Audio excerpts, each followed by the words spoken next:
Friends 12th பாலிட்டியில் 100 important questions பார்த்துட்டு வரோம். அதில் 51th கொஸ்டின் குற்றவியல் நடைமுறை சட்டம் டேஷின் படி நடுவர் நீதிமன்றங்களிலும் பொதுநல வழக்கை தாக்கல் செய்வதை பற்றி குறிப்பிடுகிறது. விதி 133. மக்களவை எண்ணிக்கை 525லிருந்து 545 உயர்த்திய சட்ட திருத்தம் 31வது சட்ட திருத்தம். கோவா, டையூ, டாமன் போன்றவற்றிற்கு அதிகார வரம்பு செலுத்தும் உயர்நீதிமன்றம் மும்பை உயர்நீதிமன்றம். பழங்குடியினருக்கான தேசிய ஆணையம் பற்றி குறிப்பிடும் விதி. முக்கியமான கேள்வி 338 A. இந்தியாவின் முதல் தலைமை நீதிபதி ஹரிலால் ஜே கனியா. கூற்றுகள் பாருங்கள். ஃபஸ்ட்டு கூற்று 1661 சாசன சட்டம் இயற்றப்பட்டது. கரெக்டு. 65 இங்கிலாந்து அரசால் விசாரிக்கப்பட்ட முதல் வழக்கு அசென்டினா வழக்கு. கரெக்டு. 4th ஒன் 1688 சாசன சட்டம் பம்பாயின் நிதி நிர்வாகத்தில் அதிகாரம் செலுத்தியது. 1 to 4 கரெக்டு. 3 தப்பு. நெக்ஸ்ட்டு சத்ரே ஜஹான் நீதிமன்றம் என்பது மாநில தலைமை நீதிபதி நீதிமன்றம்.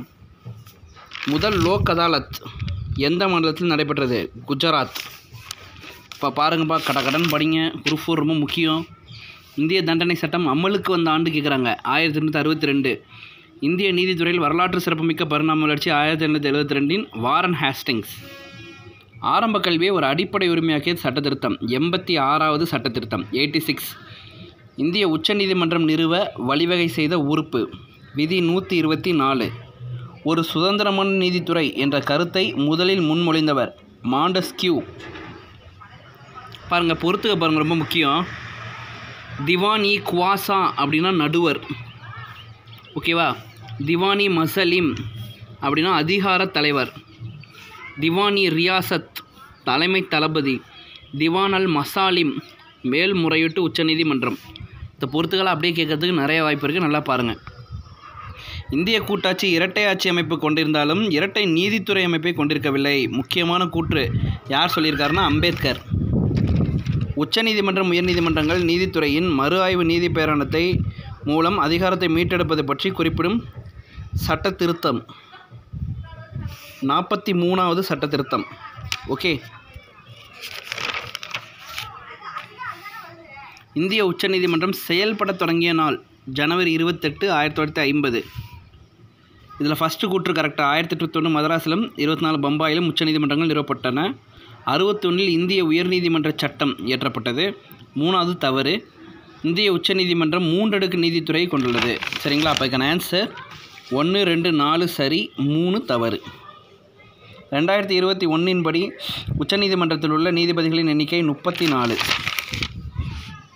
பொதுநல வழக்கு முறையை அறிமுகப்படுத்தியது உச்சநீதிமன்றம்.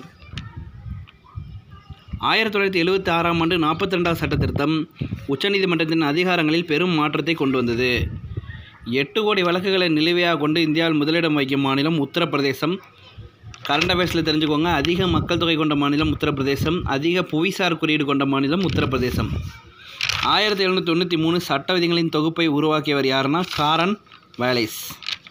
நீண்ட காலமாக நிலுவையில் உள்ள வழக்குகளை விசாரிக்க விரைவு நீதிமன்றங்கள் செயல்படுத்தப்பட்ட ஆண்டு 2000.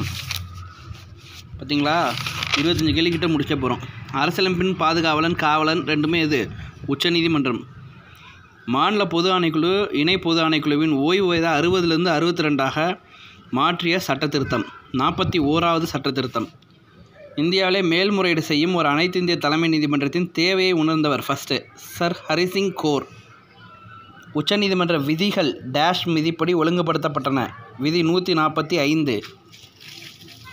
கூட்டாட்சியின் பாதுகாவலர் எனப்படுவது நீதித்துறை.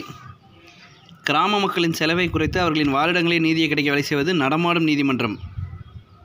இந்திய உச்சநீதிமன்றத்தால் அடிக்கடி எடுத்தாளப்படும் விதி. மிக முக்கியமான கேள்வி. விதி 21.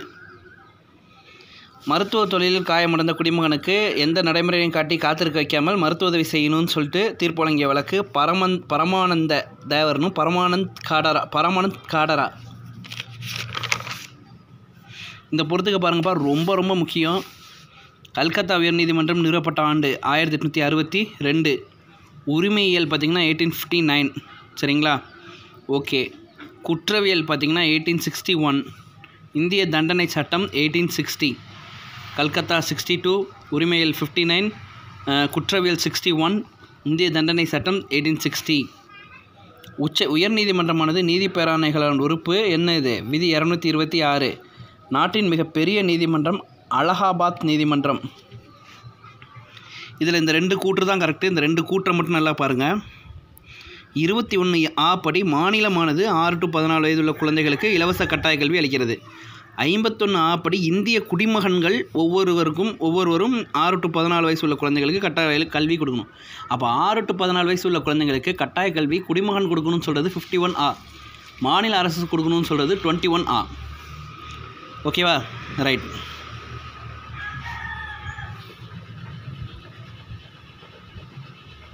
நெக்ஸ்ட்டு 36ஆம் அரசமைப்பு திருத்த சட்டத்தின்படி என்ன உயர்நீதிமன்றம் நிறுவப்பட்டதுன்னு கேட்டிங்கன்னா திரிபுரா. ஸ்வரன் சிங் குழுவின் பரிந்துரையின் பெயரில் 42வது சட்ட திருத்தத்தில் மாற்றங்கள் கொண்டு வரப்பட்டன. 42. அலகாபாத் உயர்நீதிமன்றம் நிறுவப்பட்ட நாள் ஜூன் 14, 1866. ஒரே நேரத்தில் வெவ்வேறு அடிப்படையில் தேசிய அவசர கால பிரகடனத்தை பிரகடனப்படுத்த குடியரசுத் தலைவருக்கு அதிகாரம் வழங்குவது எத்தனாவது சட்ட திருத்தம்? சரிங்களா? ஸோ 38வது சட்ட திருத்தம். போர்ட் பிளேயர் என்பது எந்த உயர்நீதிமன்றத்தின் கிளை? கல்கத்தா. அருணாச்சல பிரதேசம், நாகாலாந்து, மிசோரம், அஸ்ஸாம் போன்றவற்றில் அதிகாரம் செலுத்தும் உயர்நீதிமன்றம் எது? கவுஹாத்தி. உரிமையியல் மற்றும் குற்றவியல் நீதிமுறை மறுசீரமைத்தவர் யார்ப்பா? உரிமையியல் குற்றவியல் நீதிமன்றத்தை மறுசீரமைத்தவர் காரன் வாலிஸ். அடிப்படை உரிமைகள் உட்பட அரசியலமைப்பின் எந்த பகுதியும் திருத்தி நாடாளுமன்றத்தில் அதிகாரத்தை உறுதிப்படுத்துவது? 24வது சட்ட திருத்தம். இது ரொம்ப முக்கியங்க. விதி பார்த்திங்கன்னா நம்ம 368 படி திருத்தலாம்னு சொன்னோம் இல்லைங்களா? அதே மாதிரி எந்த பகுதியும் திருத்தி நாடாளுமன்றத்தை அதிகாரத்தை உறுதிப்படுத்துவது 24வது சட்ட திருத்தம். தேசிய சட்டசேவை அதிகாரம் ரொம்ப முக்கியமான கேள்வி. 1987. நமது நீதித்துறை நிர்வாகத்திடமிருந்து சுதந்திரமாக செயல்பட வேண்டும் சொன்னவர் யாருன்னா அம்பேத்கர். மாநில மறுசீரமைப்பு பற்றி சொல்கிறது எத்தனாவது சட்ட திருத்தம்? 7வது சட்ட திருத்தம். புதுச்சேரி 14வது சட்ட திருத்தம். இந்திய ஒன்றியத்தில் புதுச்சேரி இணைந்தது. ஓகேங்களா? தேர்தல் ஆணையம் நடத்த அதிகாரம் 19வது சட்ட திருத்தம். கோவா டாமன் டையூ நடத்த இணைப்பு எத்தனாவது சட்ட திருத்தம்? 12வது சட்ட திருத்தம். நிலச்சீர்திருத்தத்தை பாதுகாப்பதற்காக 9வது அட்டவணையில் 1வது சட்ட திருத்தத்தின்படி சேர்க்கப்பட்டுள்ளது. கூட்டாட்சி நீதிமன்றம் தொடங்கி வைக்கப்பட்ட ஆண்டு 1937. இந்திய அரசியலமைப்பு சட்டம் 1935 படி நிறுவப்பட்ட உயர்நீதிமன்றம் மத்திய பிரதேசம். நண்பர்களே, 12th பாலிட்டியில் 100 கொஸ்டின் முடிஞ்சது. தரவாக படிங்க, எக்ஸாமுக்கு ரொம்ப முக்கியம். தேங்க்யூ.